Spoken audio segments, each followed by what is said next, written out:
Чи перестали вже на Словакії називати місних русинов русинсько-українським народом?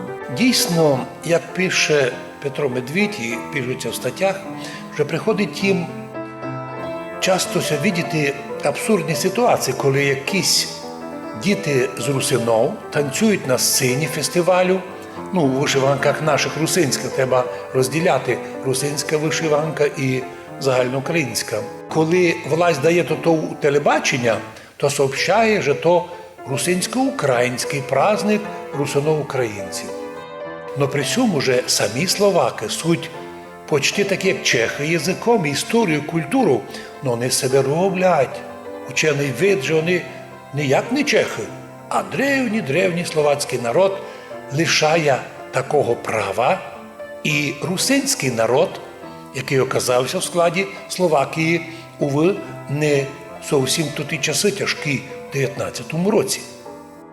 А за русинов Пряшівщини крутять там, звісно, совєтську ще шарманку, представляє тих русинов як отживаючий, вже почти музейний експонат.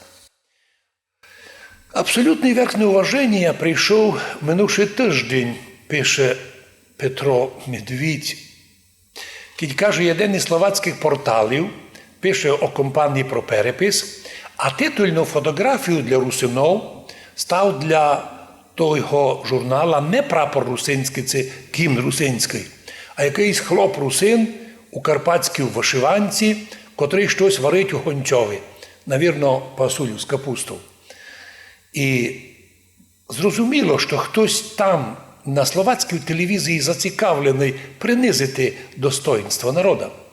І то такої не в Словакії, но такої в Польщі, і в нас ми в Україні видимо, як політикують, так же ми русини, і ми музейний експонат минулості, а не реальний народ, який же тут жиє і днес, і тепер.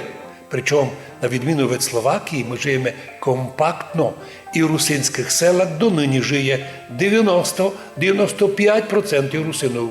Чесний перепис би це показав. Який буде в будущому, поникаємо.